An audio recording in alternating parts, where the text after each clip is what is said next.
Moments from now, President Donald Trump is scheduled to welcome Israeli Prime Minister Benjamin Netanyahu at the White House later this afternoon. The two leaders will hold a joint news conference. Netanyahu arrived in Washington on Sunday and immediately met with U.S. Commerce Secretary Howard Lutnick and U.S. Trade Representative Jameson Greer. The Prime Minister called the meeting, quote, warm, friendly, and productive.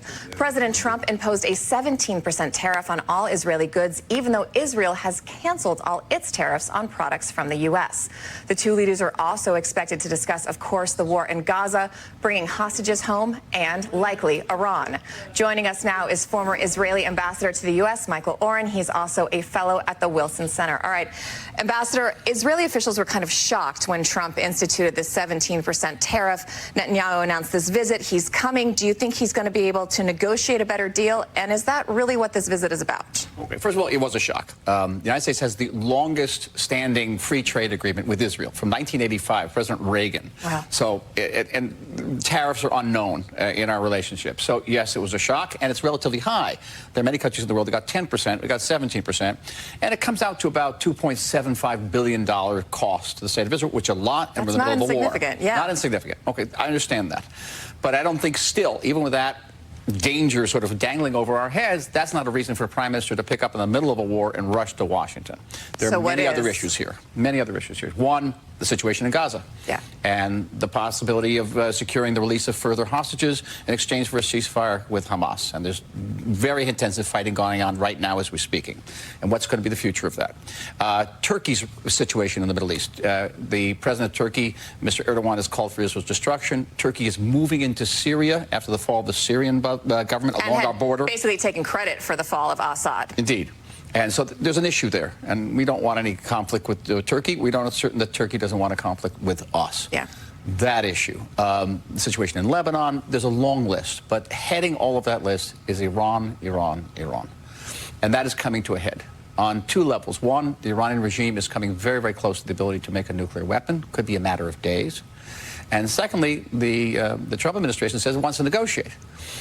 Okay, but negotiate about what? How long would those negotiations go on? Because the Iranians are very good at dragging them out. And what does that mean? Because the Trump administration pulled out of the JCPOA in its first administration. That was the Iran nuclear deal. Obviously, it was not very popular with Israel. Netanyahu hates it. But where do you go from there, and what does that negotiation look like? Well, that is precisely what they're going to talk about today. You want to go down the street and get into that conversation. They're going to say, my guess is, fly on the wall. The prime minister is going to say to the president, oh, you want to negotiate, we understand that.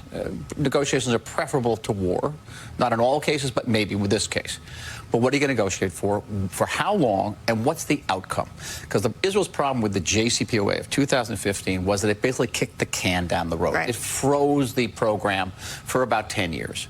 And I think that what the prime minister is going to say to the president, say, okay, negotiate, but at the end of this negotiation, it's not kicking the can down the road. Iran actually has to dismantle nuclear facilities and prove that it does not have a military nuclear production capability. Okay? Yeah. And I think that's what he's going to go for.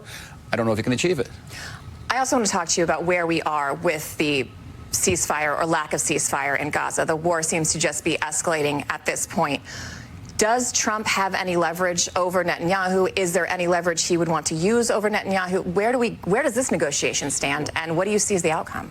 They're all important questions, Christina, but they're different ones. Yeah. Does he have leverage? Absolutely. Absolutely. President Biden, with all due respect, he said don't. Remember, he said don't, and everybody did. The Iranians did, the Palestinians did, and Israel did too. This president says don't. People think many, many times before doing. And so if President Trump says, hey, listen, you got another week to go, you better get with God. But will he say don't? No, that's the next question. Will he say that? I don't know, but I feel that it's not open-ended entirely, that he's going to say, listen, I want a peace between Israel and Saudi Arabia. I want that ceremony on the South Lawn, and I want a Nobel Prize. Oh, okay. It's fine. We'd like them to have one, too. But we can't have, the Saudis are not going to negotiate if there's fighting going on in Gaza. So at a certain point, this has got to end. And we want it to end with a deal. And what the deal is going to look like? An extended ceasefire, say 40, 50 days, in return for the release of, say, 11 living hostages of the 24 we believe who are alive.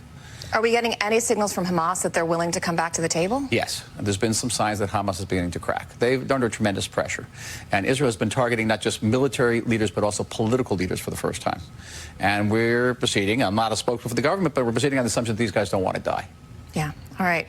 Lots to talk about. I do wish we were both flies on the wall of that meeting. Thank you so much for joining us.